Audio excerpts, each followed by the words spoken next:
Sobran calificativos para definir el recién concluido 2020.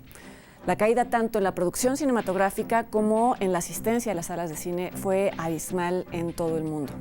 Sin embargo, para empezar este año de forma esperanzadora, vamos a enumerar algunos hechos que dan cuenta de la resiliencia del fenómeno cinematográfico por parte de sus creadores, de sus promotores y de sus espectadores. El aumento, por ejemplo, de la producción y exhibición de cine, tanto de series como de películas en plataformas digitales, la resistencia de festivales en todo el mundo que ahora se llevan a cabo con todas sus premiaciones de manera no presencial. Y, por supuesto, el hecho de que ustedes y nosotros sigamos aquí hablando de la existencia y de los logros del cine iberoamericano. Leonardo García Tsao y yo haremos un recorrido de lo acontecido en el pandémico 2020 en lo relativo al cine iberoamericano en su paso por el mundo.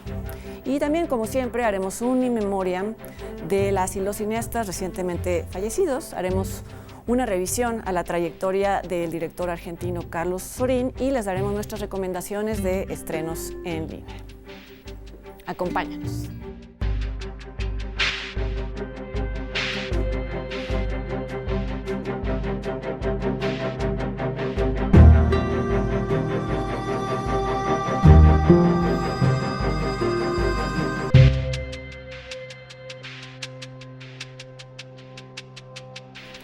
¿Qué tal? ¿Cómo están? Bienvenidos a la primera emisión de 2021 de Encuadre Iberoamericano. Leonardo, ¿cómo estás? Bien, ¿y tú, Fernanda? Pues bien, esperando a ver qué nos trae ¿Qué nos depara este año.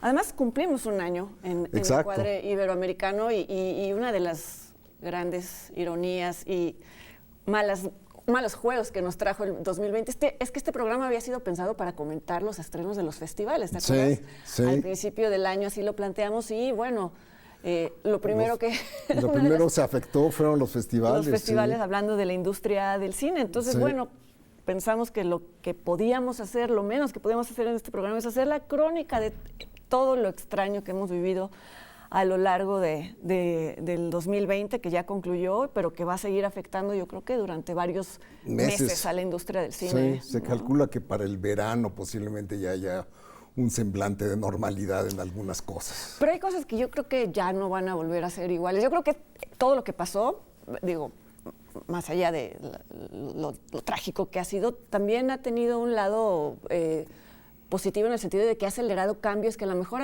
eran importantes, el desarrollo de ciertas tecnologías. No me estoy necesariamente refiriendo al paso de la exhibición física al streaming, sino a que muchas plataformas pues, se alistaran, se dieran cuenta del público potencial que tenían, buscaran catálogos, integraran películas más interesantes a sus catálogos. No, y ahora estrenos simultáneos, ¿no? Eso ha sido muy debatido. Muy debatido. Sobre todo a partir de la postura de la Warner Brothers, que ha estrenado películas como La Mujer Maravilla 1984, al mismo tiempo que en streaming y en salas, ¿no? Lo que va a ser complicado es el cine independiente, ¿no? Porque yo creo que, bueno, pues las películas de estudio, pues sus propias plataformas tendrán su salida. Pero yo he notado que ahora que, por ejemplo, no pudimos ir a festivales en el 2020 todo el año, y no vimos muchas películas, es muy difícil verlas en plataformas porque no son muy atractivas a veces para las grandes cadenas, plataformas, como Netflix o como Amazon, o lo son, pero para las versiones de Estados Unidos y no necesariamente para las latinoamericanas, ¿no? Exacto. Sí, y bueno, en cuanto a ganancias fue un año trágico. En promedio se calcula que cada país perdió en cuestión de ganancias en salas el 80%, que es una barbaridad. Es una barbaridad y además muchas de estas salas también dependen de lo que ofrecen además, ¿no? Las dulcerías. Las dulcerías que no podían operar, incluso cuando abrieron los cines, las dulcerías no operaban, ¿no? Entonces eso también era otro golpe a sus ganancias. Sí, es una tragedia porque vamos, la cantidad de personas que dependen de la exhibición, eso es algo que esperemos se reacomode de alguna manera, porque eso sí está en juego. La producción también se detuvo, sobre todo la producción de grandes películas, sí. los blockbusters, pues cuántas veces se tuvieron que posponer. Parar y posponer y volver a iniciar. En México el panorama fue desolador, porque no solo fue la pandemia, sino también los recortes presupuestales. Entonces, Sí. al eliminar los fideicomisos, Fidecine y Foprocine, se acabó la parte sustancial de la producción, ¿no? Sí, el gremio cinematográfico en México le pegó 2 veces. 2 veces. Sí. El asunto, ¿no? Sí, sí. Podría no haber habido pandemia y de todas maneras. Se Hubiera dice que sido- no está relacionado, pero Pero sí. o más bien se dice que está relacionado, pero no necesariamente. Entonces, bueno, no va a haber mucho cine mexicano en este año que corre. No vamos a ver muchos estrenos. Ya lo ¿no? empezamos a notar y digo, ya lo comentaremos más adelante cuando Cuando hablemos hablemos de los festivales, de cómo Sí. se redujo notablemente La presencia. la presencia mexicana de entrada en el primer festival importante del año, que, Sí, que de fue Sundance. Sundance, que Sí. fue el único que se acabó, fue el único que se celebró todavía. No, Berlín. Berlín, siempre, Berlín, siempre sí. me Fueron equivoco. los dos importantes que todavía pasaron la rayita. Sí, ¿no? apenas. Apenas, sí, Sí. sí. Yo fui a uno que quería empezar y se suspendió, que fue Cartagena. Te tocó allí cuando... Me tocó ahí, que estábamos en el segundo día cuando dijeron se acabó. Y bueno, retomando lo de Sundance, ahí ganaron premios importantes 2 películas mexicanas que ya sí. vamos a comentar, que hemos comentado a lo largo del año. El año, sí. Sin señas particulares y Blanco de Verano. Blanco de Verano, sí. Ambas sin estrenarse hasta la fecha. O sea, llevan un año de haber estado listas y todavía no hay para cuándo se pueda ver esas 2 películas en salas o en streaming o en donde sea. Eso está representando un dilema para los cineastas. La película Ya no estoy aquí de Fernando Frías de la Parra, pues también estaba a punto de ser estrenada en salas, cines, y se estrenó en plataformas y yo creo que le fue súper mejor. bien, le fue súper bien. Yo creo que a lo mejor no la hubiera visto tanta gente si la... No, definitivamente. Sí. Entonces, bueno, pero pues también se comprende que quieran enseñar sus películas en salas grandes y que quieran esperar a que puedan tener contacto con el público, lo que sea que eso signifique, ¿no? Con todo, todavía vi la lista de la Canacine de las películas más taquilleras y hay 3 casos interesantes, además de las comedias, que es previsible, pero la primera con más ganancias es Cindy la Regia, que, bueno, es tu bestia negra en redes sociales. Yo la voy a seguir defendiendo, pero bueno. Pero es un caso raro porque sí es una película propositiva dentro del género de la comedia protagonizada por una mujer, ¿no? Es una película mucho más pensante que el grueso de la comedia mexicana, por eso es un caso notable el que haya sido la película más. Además se estrenó antes de la pandemia. Un poquito antes de la pandemia. Sí. Entonces sí tuvo como más chance de ganar dinero. Y en sexto lugar, que es muy interesante, está Nuevo Orden de Michel Franco, que se estrenó ya en plena, o sea, cuando se reabrieron las salas se estrenó Nuevo Orden y le fue bien, pero obviamente no tan bien como pudo haber sido. Sí, le fue bien considerando que la gente ya no estaba yendo al cine. Al cine, ¿no? Le benefició, yo creo que un poco no sé si llamarles, pues no sé, esta dinámica de redes sociales en donde todo toma unas dimensiones muy extrañas. Y además mucha gente atacó a Michel Franco. Sí, se hizo un escándalo. Pero no he visto si la van a soltar pronto en plataforma. Y el 10º lugar es El Baile de los 41, que también se estrenó en pandemia y que se va a estrenar en Netflix, me decías, ¿verdad? Sí. Le fue, y que estuvo muy poco tiempo en cartelera, pero creo que en comparación alcanzó el 10º lugar. O sea, entró a la lista. A la lista, sí. Ahora, hablando de cuando, haciendo memoria de cuando estalló la pandemia, en donde nadie sabíamos cuánto tiempo iba a durar esto, creo que, bueno, como espectadores creíamos que pronto íbamos a regresar a las salas, ¿no? Sí. Que iba a ser cosa de unas semanas y no nos afectaba tanto. Quienes solemos ir a festivales lo empezamos a sentir por el otro lado, porque era un mes en el que ya hubieran comenzado muchos festivales. Guadalajara, en México, de inmediato canceló. Y Ambulante tomó una decisión interesante, que fue de inmediato planear su edición en línea y que creo que funcionó bastante bien. Fue, creo que la solución. Cannes se negó decía, veo, Terry... Se negó a aceptar la realidad, ¿no? Sí. Terry Fremont dijo que para nada las películas que él escogió eran para verse en casa, que eran para verse en salas grandes. Entonces Cannes, por primera vez desde la Segunda Guerra Mundial, se canceló. Pero yo me acuerdo que tardaban en aceptarlo, Tardaban, ¿no? Y sí, todo el mundo decía, retrasaban ¿cómo las vas a- fechas, retrasaban y decían para julio, y no, nada. No. Entonces, Aunque se quedaron las películas con el sello. O sea, es como el pan dulce que uno lo lame para dejar la marca. sí, como si Un hubiera, poco si hubiera fue- sucedido, estuviera. Exacto. Pero pues bueno, para muchos directores eso ya es como una un validación. sello de calidad, ¿no? Decir que fue seleccionada para Cannes, aunque no se exhibió en Cannes, ¿no? Volviendo a Ambulante, creo que fue interesante. Yo, la verdad, dudaba de si iba a funcionar el experimento, pero me sorprendió para bien, que además los documentales, como sabemos, pues a veces son ninguneados por el público Sí, y por los ahora- exhibidores y por los distribuidores. Sí. Y ahora se agotaban los visionados, ¿no? Durante la noche Sí. anterior, a pesar de que además Ambulante es un festival que suele ir a los lugares, creo que Sí, es animó. itinerante. Sí, entonces eso dio esperanzas de entrada y creo que a partir de eso, bueno, no a partir de eso todos los festivales del mundo, pero sí otros festivales mexicanos comenzaron A ver esa posibilidad. Sí. a explorar esa posibilidad. Sí, entre ellos Morelia. Morelia fue parcialmente presencial y parcialmente virtual. ¿Tú estuviste? Yo estuve 2 días, pero sí. realmente las funciones presenciales eran muy chiquitas porque Estaban sentados todos aislados. sí, y las medidas para entrar a los cines eran, o sea, pasabas como por 4 retenes Ajá, de gel y toma, digo, está muy bien, no había otra opción. ¿No? Lo que quiero decir es que definitivamente no se vivió Como un festival antes. como tal, pero bueno, también Los Cabos hizo su Lo hizo en línea también. y lo hizo muy bien también. También, aunque yo no soy de los que despiertan temprano, entonces yo cuando entraba Ya no había. estaban agotados. Es el equivalente a que se te acaben los boletos, ¿sí? Exacto. Exacto, sí.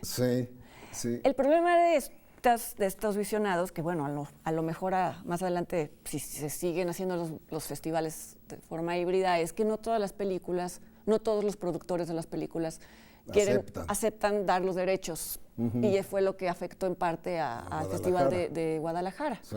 ¿No? Que se hizo fuera de fechas, en noviembre, y ahora va a haber la próxima edición va a ser en julio.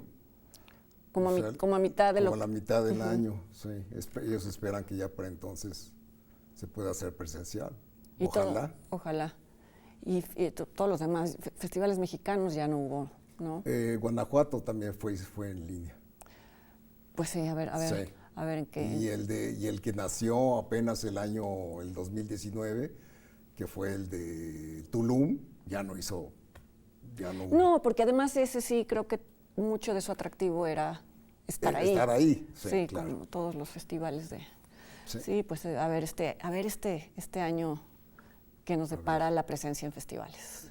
Y bueno, vamos a hacer una pausa y volviendo, tanto Fernanda como yo vamos a dar nuestras 5 películas favoritas de cine iberoamericano que vimos, no que se estrenaron, porque hay muchas son del 2019, y entonces vamos a hablar de ellas precisamente. No se vayan.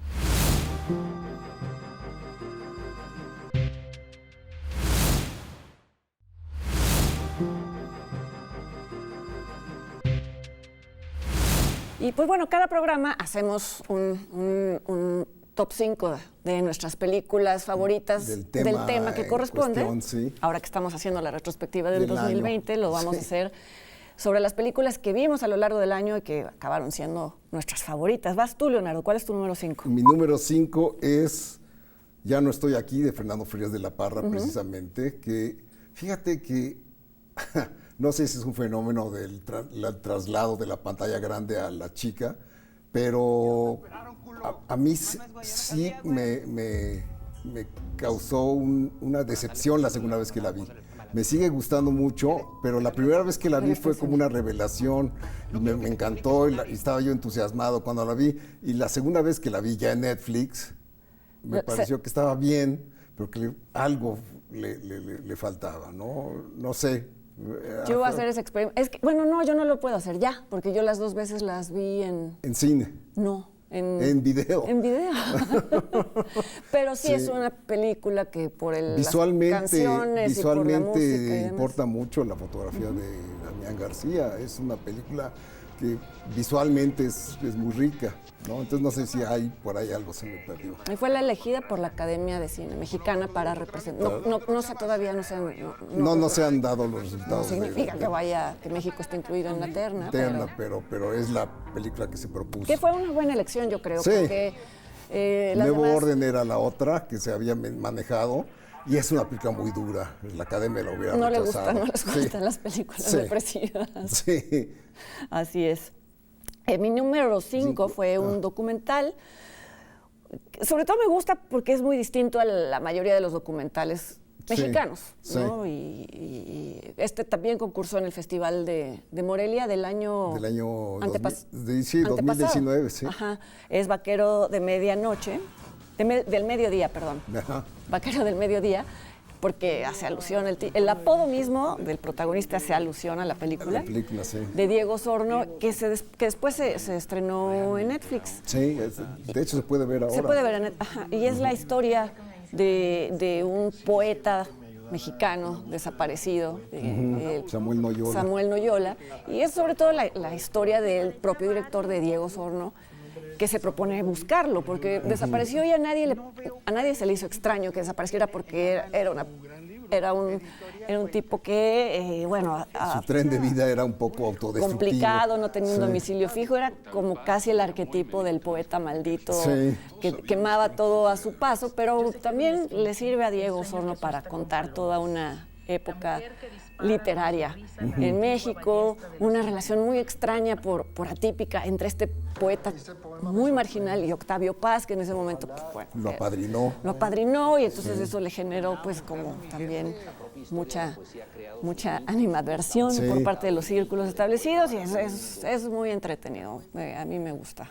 Ajá. Es una A mí buena opción. yo le encuentro algunas, yo le tengo algunas reservas, pero sí me interesó, la vi muy interesado, ¿no? Ok.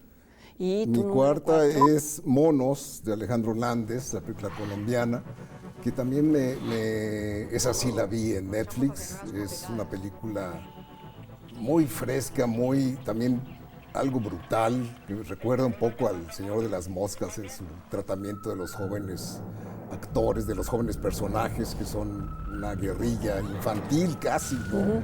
Entonces me gustó mucho esta película, ¿no? Creo que es de lo mejor que vi el año pasado y sí creo que tiene esa fuerza como para recordarla, ¿no? Es una película muy memorable. Y porque además tiene algo abstracto, en el sentido de que se podría aplicar a cualquier situación de encierro. O sea, es decir, tiene Sí. esto que no queda datada ni queda No. fechada. No. Datada es un anglicismo, pero Sí, bueno. sí, no queda fechada, sí.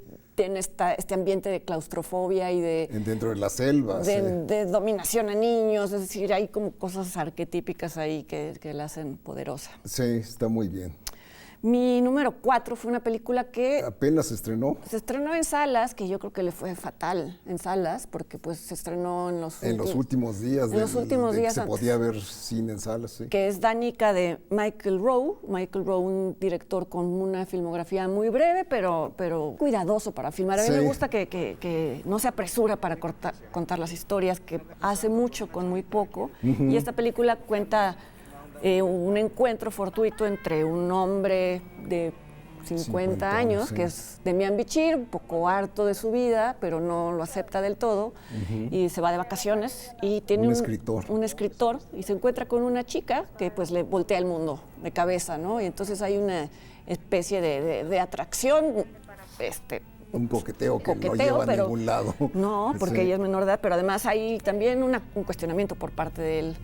Y está muy bien Demián Bichir, ¿no? Porque, Está muy bien. pues porque básicamente además son ellos dos. él da, con muy pocas palabras, sobre todo en las escenas finales, da a entender el tapete que se le movió, qué tan dañado está por el encuentro con Danica, ¿no? Y eso lo hace simplemente con la expresión. Porque ¿no? nada más como está viajando con su esposa y su familia, pues no puede dar tener rienda. no puede tener rienda suelta a su... lo tiene que fingir y sí. o sea, es como dos capas ahí que están muy bien logradas. Sí. Esa pues no sé, ojalá también eventualmente se vea en línea. Sí. Ajá.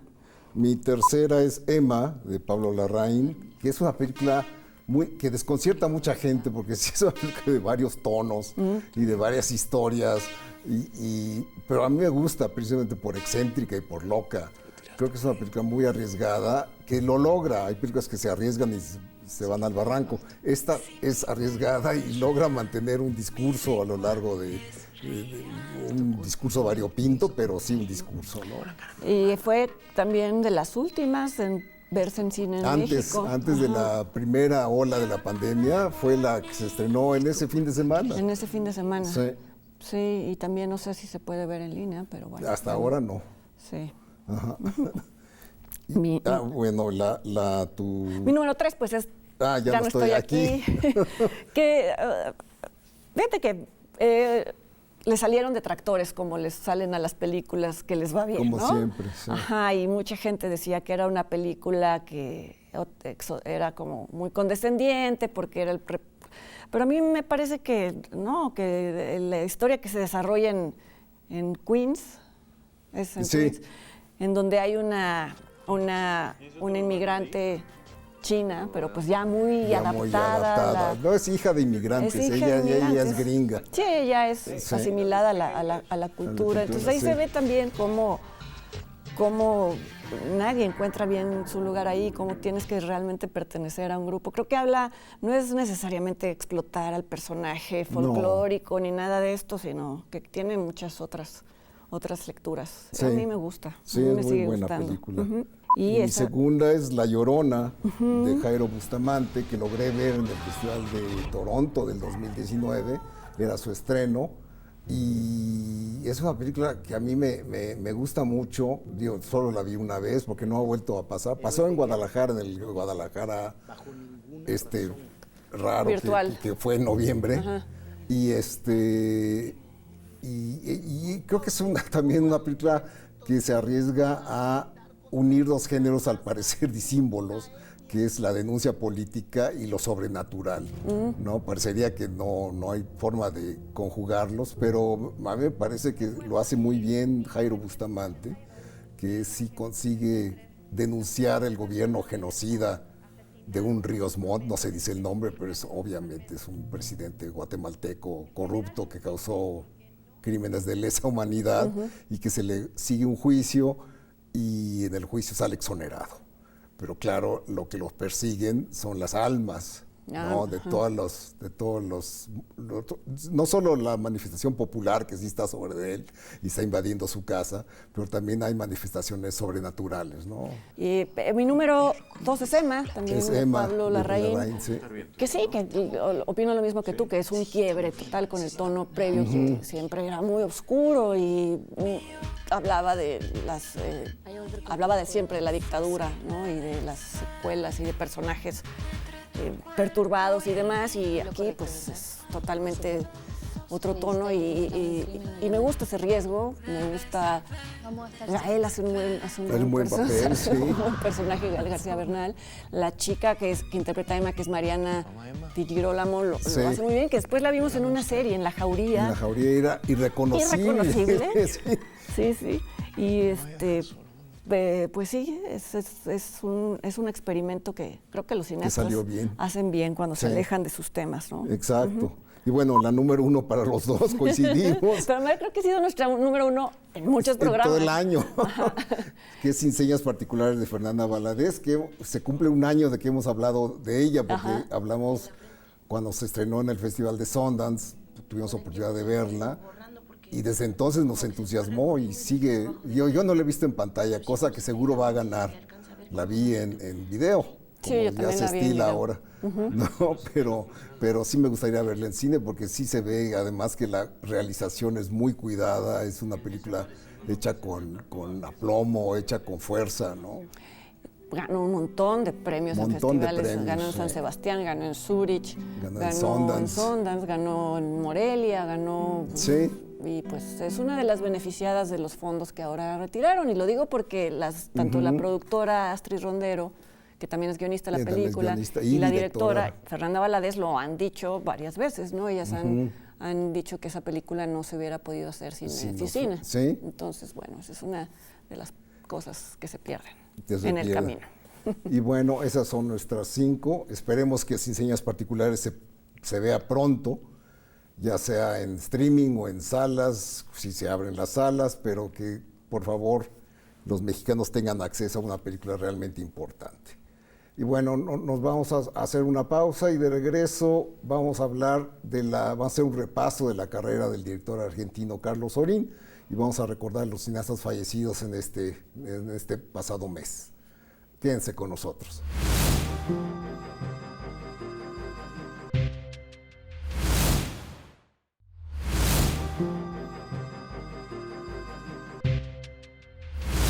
Y bueno, esto sí se conserva de la estructura habitual de nuestros programas, que es el hecho de repasar la carrera de algún director latinoamericano que ha dejado huella de una u otra manera, y esta vez decidimos hablar del cine de Carlos Orín, del argentino Carlos Orín. Que lleva una carrera breve, pero muy sustanciosa. Creo que sus películas sí tienen una línea común y manifiestan por lo pronto un recato, una especie de contención. Nunca es cursi, nunca es demasiado chistosa, siempre se va por un camino sencillo.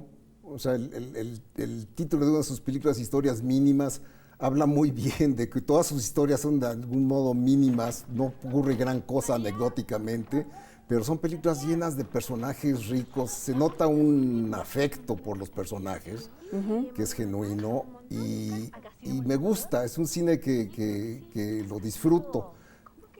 No es, es técnicamente muy logrado, pero sin grandes aspavientos, ¿no? Es un cineasta muy, digamos, modesto en términos formales, pero correcto, ¿no? Y a pesar de que además ha recorrido distintos géneros, pero en todos los géneros habría podido derrapar, porque muchos de los temas que toca se prestarían al sentimentalismo, y ahorita vamos a hablar de algunos, pero no lo hace. No cae.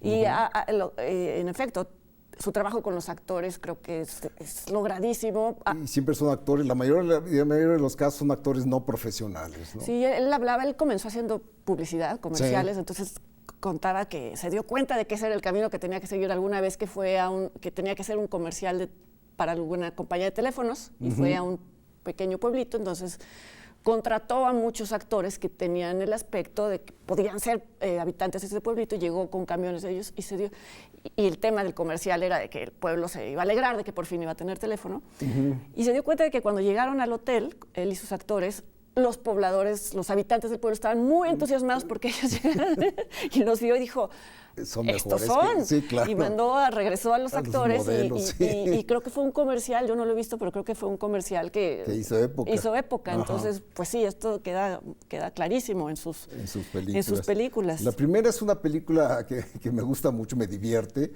que es la película del Rey, que es lo que pasa cuando un director da el todo por una película que se va desarmando en el camino, ¿no? Que es un poco como lo que le pasó a Terry Gilliam en su versión del Quijote, que quedó documentada en Lost in La Mancha, ese documental, ¿no? Pero es un poco eso, ¿no? Se le van los actores, pierde presupuesto, el productor no le consigue lo que promete, en fin, toda una cadena de desastres que acaban con el director casi enloquecido. Y además tiene imagen, al final es muy bonita, ¿no? Maneja unos maniquíes. De los maniquíes es un gran hallazgo, porque visualmente es muy, muy bonito eso de suplir a los extras que no hay con maniquíes. Sí, fantasmagórico, se vuelve hasta melancólica al final, y cuenta la historia, ¿no? De un tipo que quiso ser rey de la Patagonia. Exacto. Entonces es un poco también como un guiño a los directores que a veces quieren ser reyes de mundos que no pueden controlar. Exacto. Y todo se sale de control. Yo creo que hay un poco de jiribilla contra Herzog. Exacto, hay un ¿no? Fitzcarraldo ahí, Fitzcarraldo ¿no? ahí, sí. Entonces seguramente se inspiró un poco en las anécdotas de filmación de Herzog, que siempre son desastrosas, ¿no? Digo, al menos sus primeras películas, cuando no tenía Y presupuesto. para ser su primera película, pues es muy ambiciosa, porque pues Muy es un ambiciosa montón de extras y de... Y actores conocidos. Aquí sí trabajó con actores como Ulises Dumont y tal, que sí son actores, ¿no? La segunda fue la que le causó un descalabro, que fue Ever Smile, New Jersey, que no se exhibió en Argentina porque él no quiso que se exhibiera en Argentina, que es la única que tiene una estrella como protagónico, que es Daniel J.D. Lewis, que además es curioso porque es un actor que se especializa en escoger sus papeles muy minuciosamente, ¿no? Y aquí es un dentista trashumante que va de pueblo en pueblo en la Patagonia, que suele ser la locación favorita de Zorín, y va promoviendo la higiene dental, ¿no?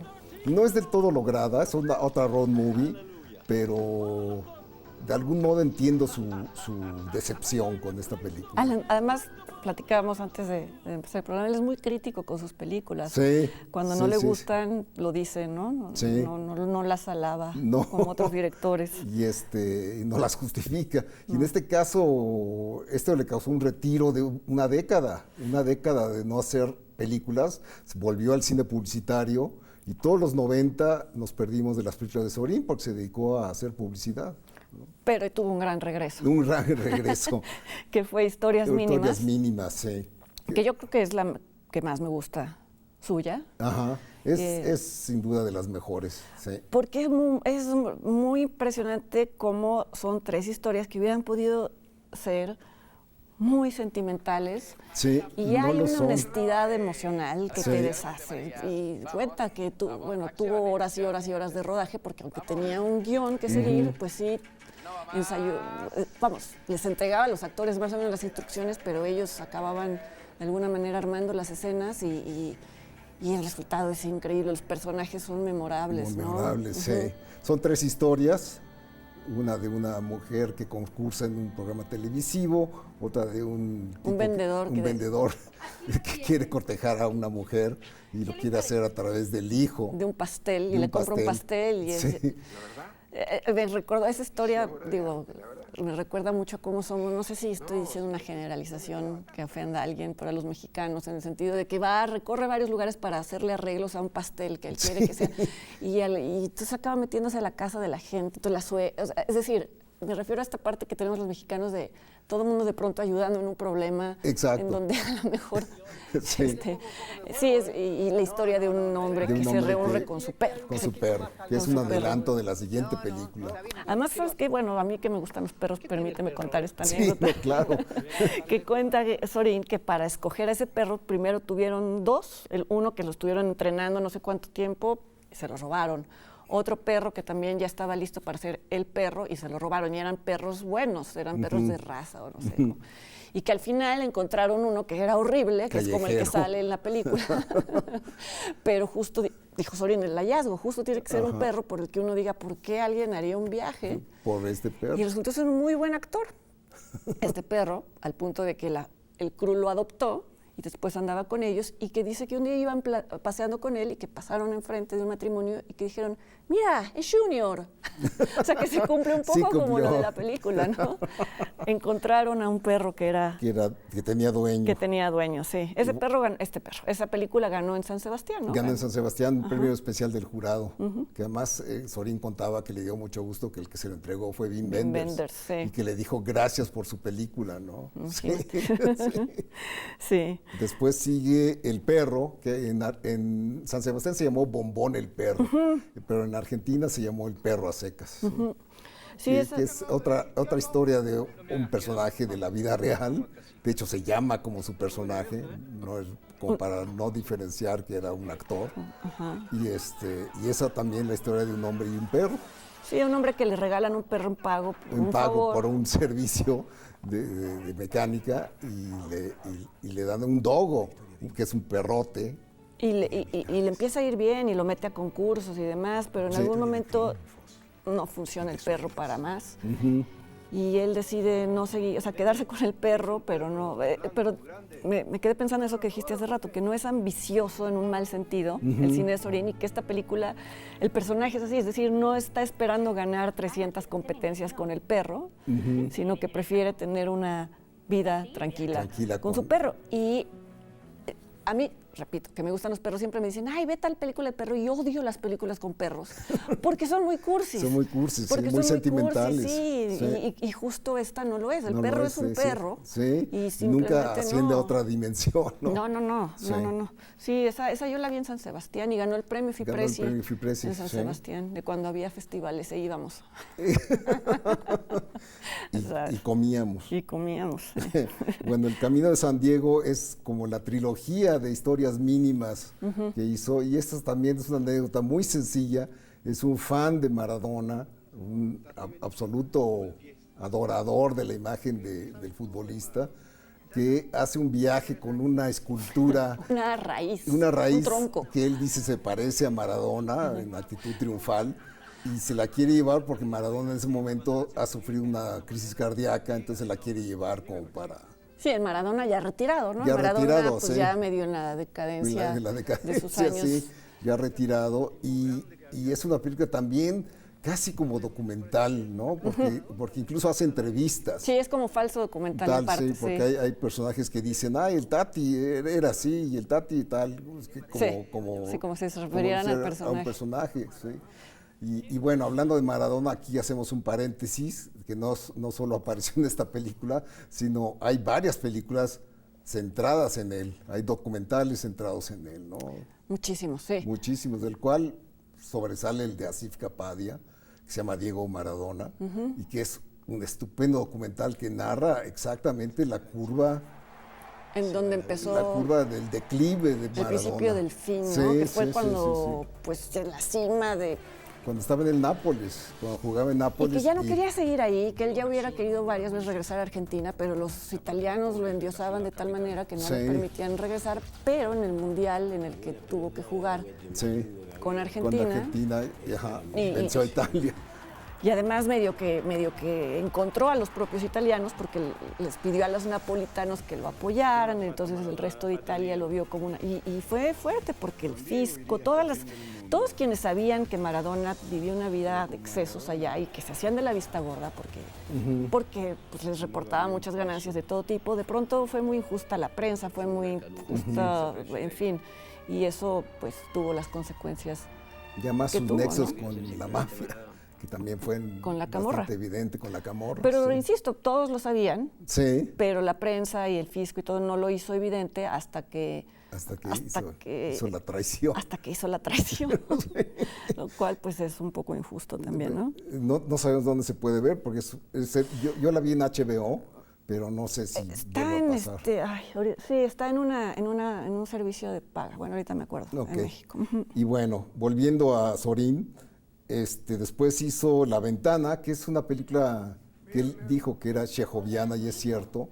Es una película sobre un viejo que ya al final de sus días, básicamente su vida consiste en asomarse a la vida exterior a través de la ventana, ¿no? Y es una película también muy sentida sin ser sensiblera, ¿no? O sea, es una película donde habla del fin de los días de este señor, de la gente que lo va a visitar, todo en ese tono cotidiano que le sale también a Zorín, ¿no? Contenido. Sí. Ya me acordé en dónde se puede ver el documental. ¿En dónde? En DirecTV. Es quien vive en México, lo puede ver ahí. Sí, después vino El gato desaparece. Esa no la conozco. Es atípica, ¿no? Es como hitchcockiana, porque es un thriller. Habla de una mujer que va a recoger a su marido de un hospital psiquiátrico después de que estuvo internado ahí por haber agredido a alguien.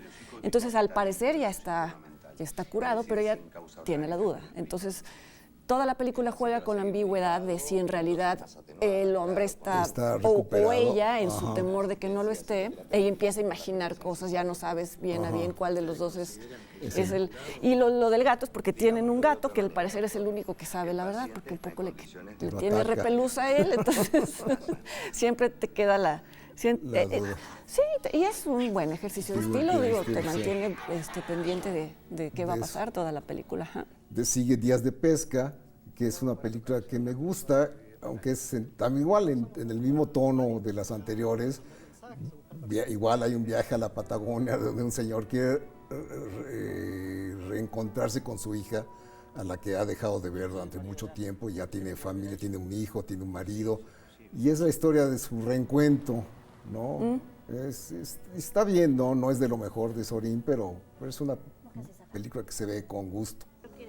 Después vino Joel, que no la conozco. que no la he podido ver. Sé que trata el tema de la adopción. De la adopción, sí. Y de lo que pasa durante el periodo de prueba que al parecer tiene que pasar una pareja en Argentina para poder adoptar a un niño. Sí. Pero bueno, no la pudimos conseguir. No la pudimos ver. Y finalmente está El cuaderno de Tommy, que se puede ver en Netflix, y que es una película también atípica, pero que les quedó muy bien. Es una historia de una mujer, historia basada en la realidad, una mujer que en su agonía de cáncer se dedicó a escribir como pensamientos, un cuaderno para su hijo Tommy, precisamente, y uno dice, qué horror, esto puede ser, y no, es la película muy discreta, donde se evita, por supuesto, la sensibilería, nunca hay un momento llorón.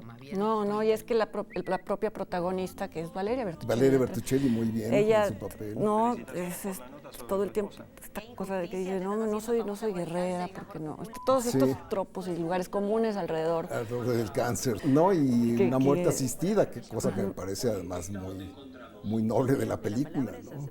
Sí, es una de estas películas que si te dicen la premisa, dices, no la quiero ver. No la quiero ver, sí. Y no, sí. Es bastante humana. Y casi todo ocurre en la habitación de esta mujer, de María. Y a mí me parece que tiene una secuencia que es ejemplar, que es donde se despide de su hijo. Que tú dices, uy, ahora sí nos va a llevar. Y no, está resuelta que es un juego de adivinanzas. Ella juega adivinanzas con su hijo y es el último momento entre ellos, ¿no? Es una película que vale la pena ver.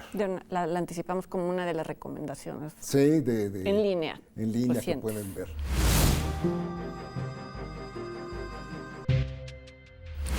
Bueno, y en una sección que también es habitual en este programa, vamos a recordar a actores y cineastas en general que murieron en este último mes.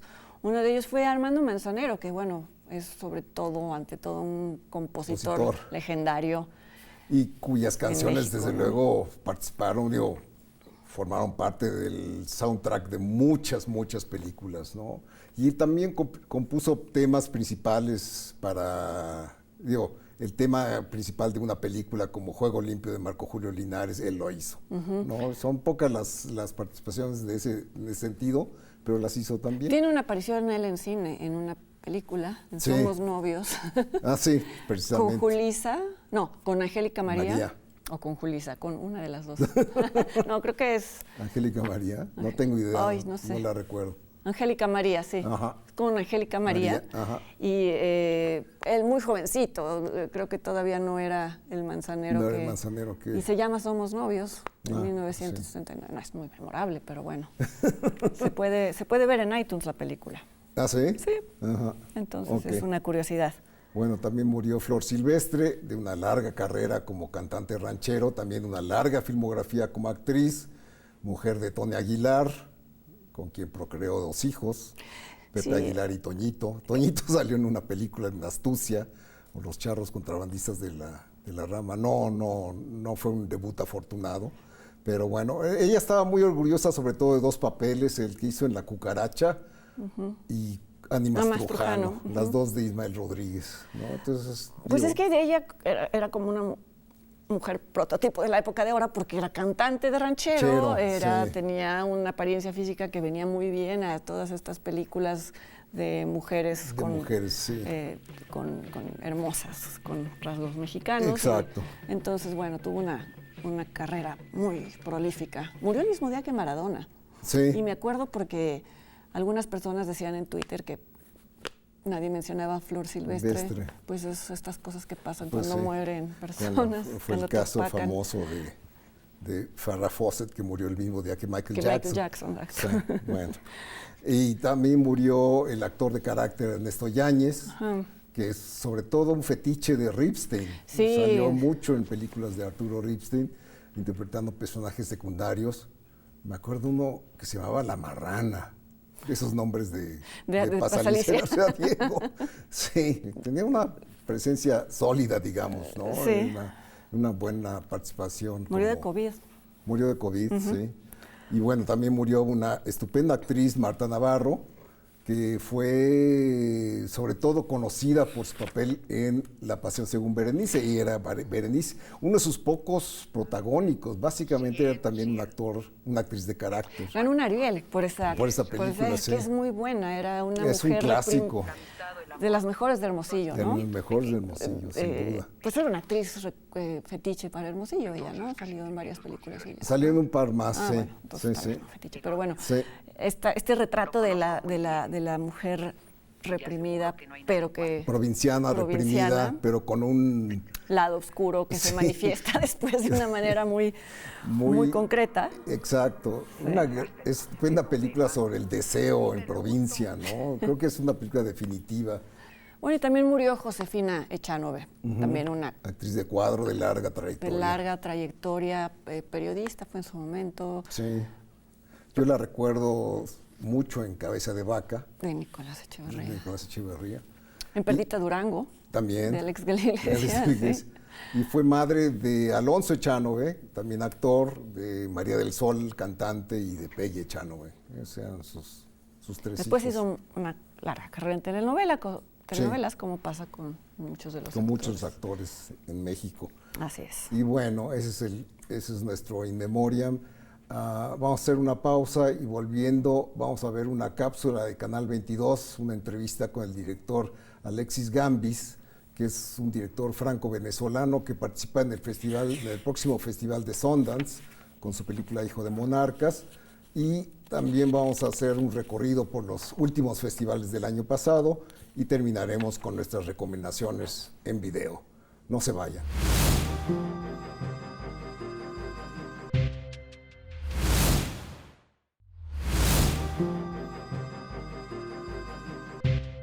Me llamo Alexis Gambis y soy franco-venezolano, pero vivo en Nueva York, entonces tengo como varias identidades. Soy director de cine y también soy biólogo. Me empecé a interesar mucho en el cine a través de la ciencia, porque empecé a ver me di cuenta que había mucho que explorar, ¿no? de ese mundo, y no solamente como la divulgación de la ciencia, pero también cómo contar historias que son historias que no solamente comunican la ciencia, pero también comunican la magia de la ciencia. Y fue a través de esos años haciendo mi doctorado, porque hice un doctorado en genética en Nueva York y también una maestría en París, que empecé a armar mis primeras películas. La idea era como hacer 3 cortos donde en cada uno un humano se transforma en mariposa monarca. Eso era la idea. En 2017 fui a un pueblo que se llama Macheros, donde filmé una película con locales, con gente de allá, que se llama Mi Hermano. Y es la historia de un niño que perdió a su hermano de muy joven, pero la abuela le cuenta que su hermano volverá como una mariposa monarca. En el segundo es una película que yo hice en Nueva York, que es la historia de un científico que te cuenta que ella tiene una crisis existencial porque ella quiere ser mariposa monarca. Y esa película se llama, haciendo referencia al Dreamers Act y a DACA, se llama La que sueña. Y es una historia de una científica que se empieza a vestir como monarca y empieza a caminar las calles de Nueva York como mariposa monarca. Entonces el tercero se llama Los Mimos Monarcas y lo filmé justamente donde filmé el largo, en el pueblo de Angangueo. Es la historia de 2 mariposas monarcas que son payasos, que son 2 actores, Gaby Muñoz, que es una actriz de la Ciudad de México, que son como la última pareja de monarcas que están viajando, se están migrando, y el macho se muere. Entonces el payaso, Gaby, ella llega al pueblo de Angangueo el día de los Muertos para tomar su su venganza sobre los humanos. La idea de hacer cortos me ayuda a acercarme un poco de ese mundo, ¿no? De entrar en los pueblos, de presentarme, de decir que soy biólogo, pero también hago películas. Entonces los cortos que yo hice en México fue una manera de preparar, un poco como ser científico, hacer varios experimentos antes de hacer como el gran experimento que era como el largometraje. Pero esa película la mostramos también en Morelia, en el Festival de Morelia, donde yo pude también hablar del largo y justamente presentamos la película que ahorita está en Sundance, Son of Monarchs, Hijo de Monarcas, la presentamos antes también en Morelia. Y la película habla de un científico que estudia mariposas, que tiene como una crisis de identidad, ¿no? No sabe de dónde viene, porque vive en los Estados Unidos, pero también tiene raíces mexicanas y hace tiempo que no vuelve a su país y por circunstancias, no lo voy a mencionar acá, tiene que volver a México. La película se va a presentar en Sundance en 2021, al inicio del año, en la categoría Next. También nos ganamos un premio que se llama un premio Sloan, que es para la mejor película científica, que ya se anunció, y entonces estamos entrando en el festival ya sabiendo que la película ganó un premio. Otro como esperanza es que la película también inspira a mucha gente a entrar en la ciencia, ¿no? A ser científico y de celebrar la diversidad que hay en ese mundo.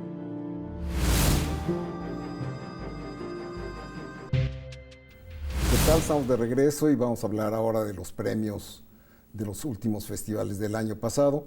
Está Morelia, que ya dijimos ganó Señas particulares de Fernanda Valadez. El documental ganó una mención especial, La Mami, de Laura Herrero Garbín, y el premio a largometraje documental fue para Las Flores de la Noche, de Eduardo Esquivel y Omar Robles.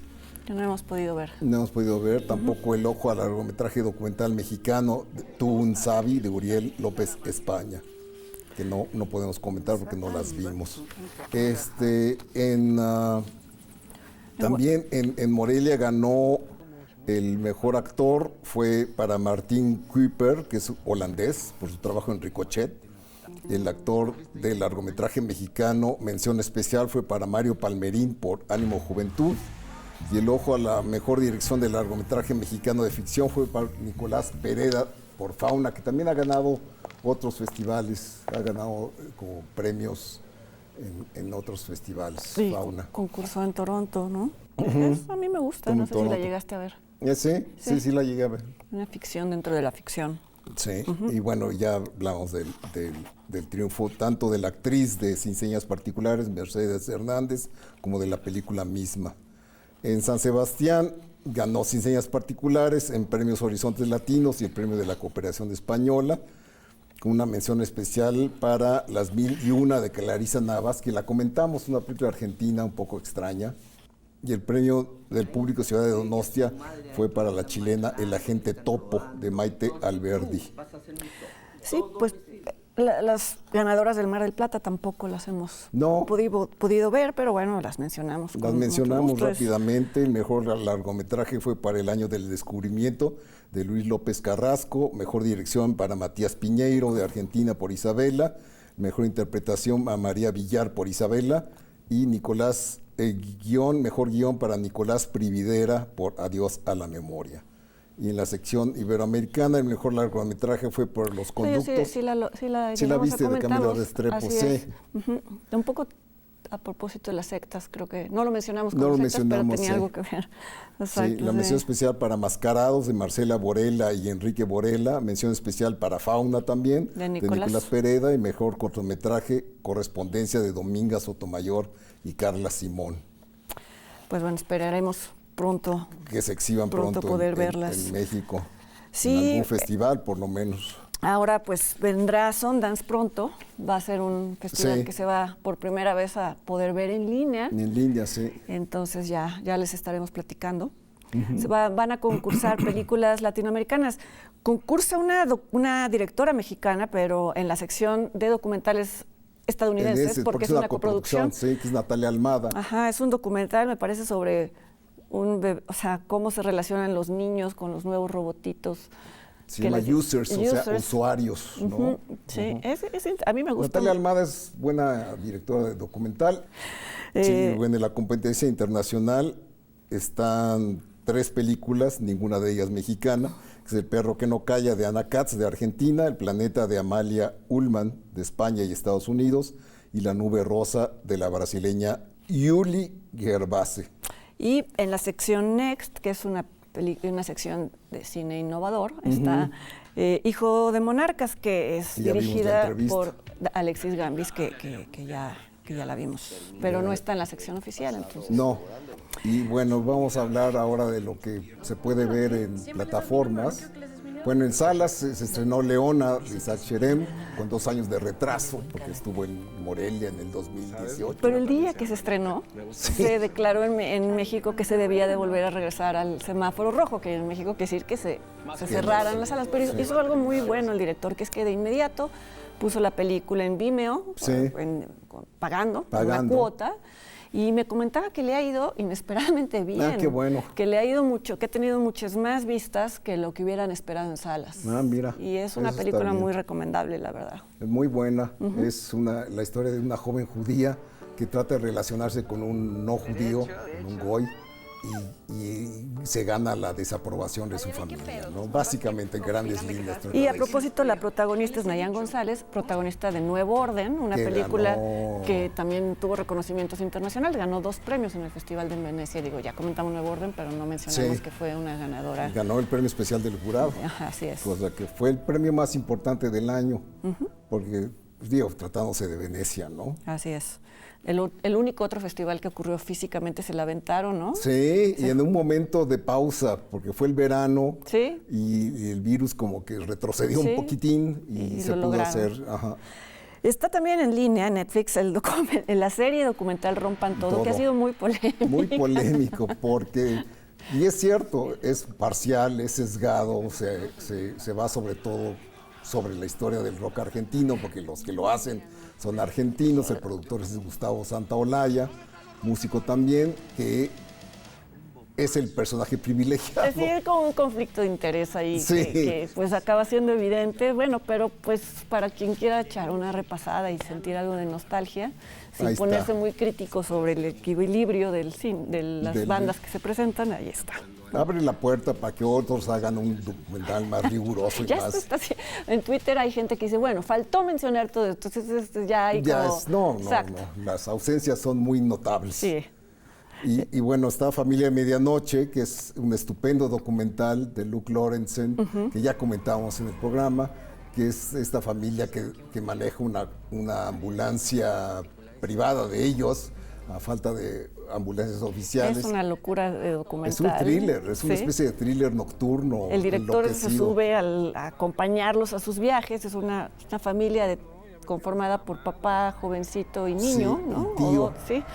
Y realmente conoces toda la Ciudad de México a partir de los casos que atienden, ¿no? Y es muy conmovedora también, y no es para nada no es morbosa, no es para nada morbosa. ¿No? Es una estupendo documental que le ha ido también bien en festivales. Está en Netflix, ¿no?